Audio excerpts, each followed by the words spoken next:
मेथीची भाजी तुम्हाला खूप आवडली असेल.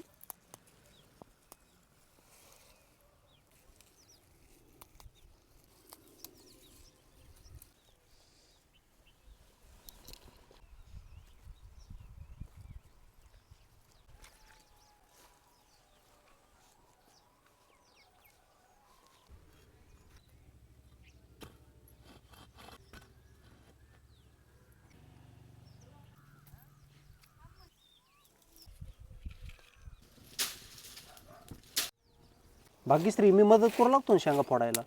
हो फोडा ना थोड्या.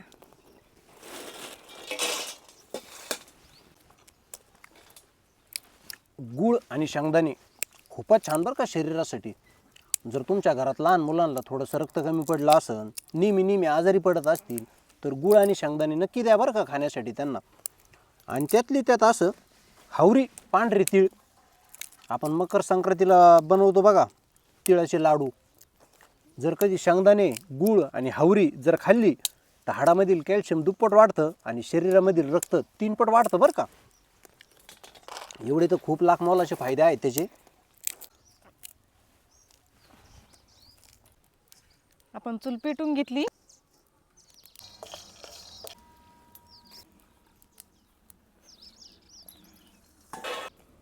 आपली भाजी धुवून घ्यायची आहे.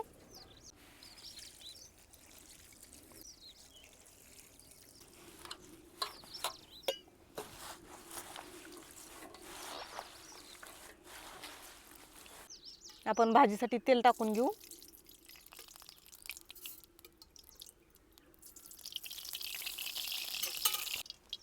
लसूण खुडून घेतलाय. चिरून घेतलेली हिरवी मिरची. मिरची चांगली परतून घ्यायची. लसूण मिरची चांगली परतली, आपण आता भाजी टाकून देऊ.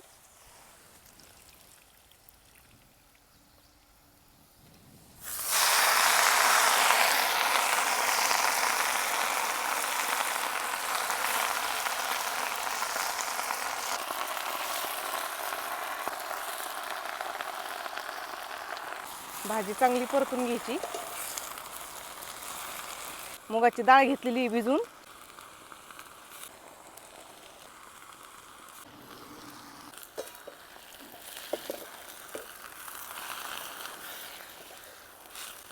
तेलामध्ये चांगली भाजी परतली, आपण याच्यामध्ये मीठ टाकून घेऊ. भाजीला शिजायला पाणी अजिबात टाकायचं नाही बरं का, ह्या मिठाचंच पाणी सुटणार आहे. चवीनुसार मीठ टाकलंय.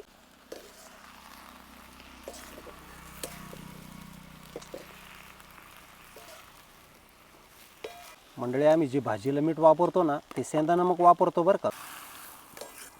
बघू शकता किती मिठाचं पाणी सुटलंय. याच पाण्यामध्ये आपली भाजी शिजून निघल.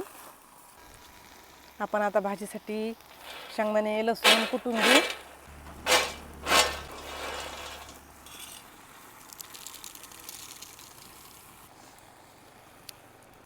आपण फोडणीला पण लसूण टाकलेला आहे आणि शेंगदाणे कुटून घ्यायचे, त्याच्यामध्ये पण आपल्याला लसूण टाकून घ्यायचा आहे.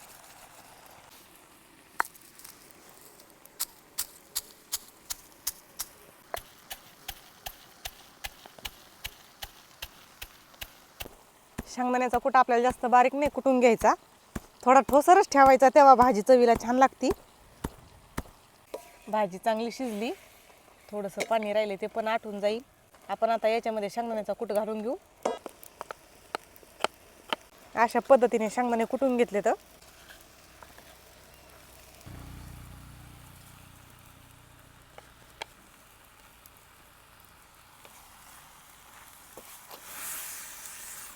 चांगलं मिक्स करून घेऊ. भाजीचं सगळं पाणी आटून गेलंय. आपल्याला आता सगळा जाळ कमी करायचा आहे. फक्त आरावर 5 मिनिटं ठेवायची भाजी. मस्त अशी वाफळून घ्यायची. आता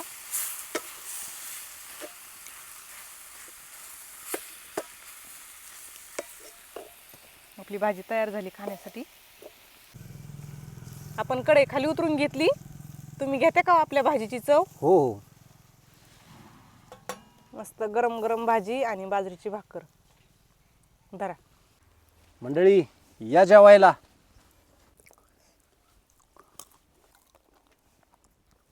झाली का हो चवदार? झाली. छान झाली. मंडळी भाजी खूप छान झाली बरं का. तिखट चवदार झाली का? छान खूप झाली ना मग? लय छान. भाजी ताजी ताजी असल्यामुळे चवदारच लागणार ना. तर चला, तुम्हाला आजच्या मेथीच्या भाजीचा व्हिडिओ कसा वाटला? व्हिडिओ जास्तीत जास्त शेअर करा, व्हिडिओ लाईक करा. तर चला पुन्हा भेटू आपण अशाच एका नवीन रेसिपीमध्ये. तोपर्यंत धन्यवाद.